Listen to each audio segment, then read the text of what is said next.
before Ollie could splat anything else, and went down to the beach.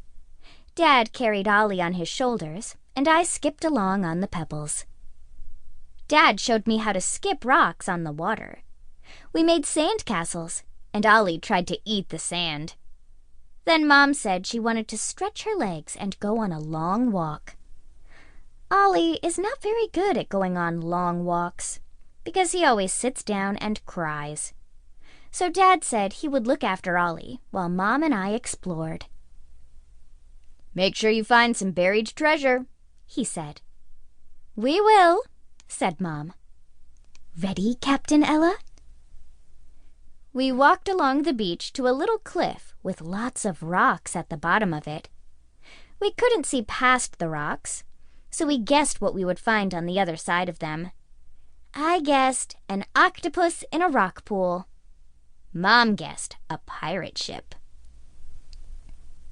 We climbed around the rocks, then stopped in astonishment.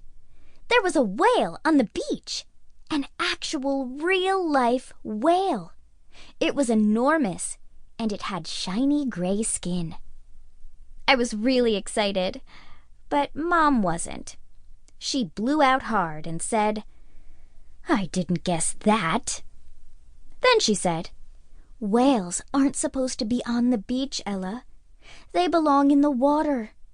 That whale is in trouble. It's stuck." There were lots of people standing around the whale. Some of them were sloshing water on it. Some of them were on their phones. Everyone looked worried. When we got closer, Mom asked a man if we could help. The man told us, "We need to get this whale out to sea." He explained that once the tide came in, they would float the whale back into the water. They hoped it would find its way home. The whale looked very sad. It was thrashing its tail back and forth as if it was trying to get unstuck from the beach. I wished I could speak whale language and tell it we were going to help it. Then I had an idea. "Mom," I said, "can you use a magic spell and speak to the whale? You could explain that we're going to help it." "Yes," said Mom. "That's a very good idea, Ella." Mom went behind a big rock where no one could see her. She stamped her feet 3 times, clapped her hands, wiggled her bottom, and said, "Marshmallow."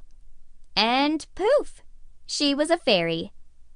She pointed at herself, pressed a code on her computer wand, bleep, bleep, bloop, and said, "Invisory-do." Then no one could see her, except me, because I'm a fairy-in-waiting.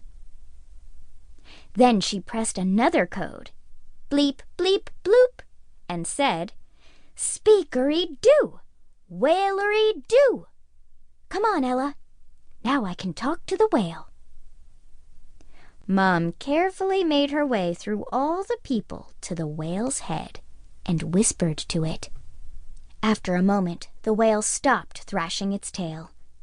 It seemed to be listening quietly. It even made some whale sounds back. I felt very proud of Mom. A few minutes later, Mom came back to me and said, "The whale is very young. He got lost and needs to find his way back to his mother." I felt very sorry for the whale. I know how scary it is to lose your mom, because I once lost Mom in a big store. Since then, I always hold her hand really tightly. But whales don't have hands. "Do you know where his mother is?" I asked Mom. "No, but I know who might be able to help," she said. "Who?"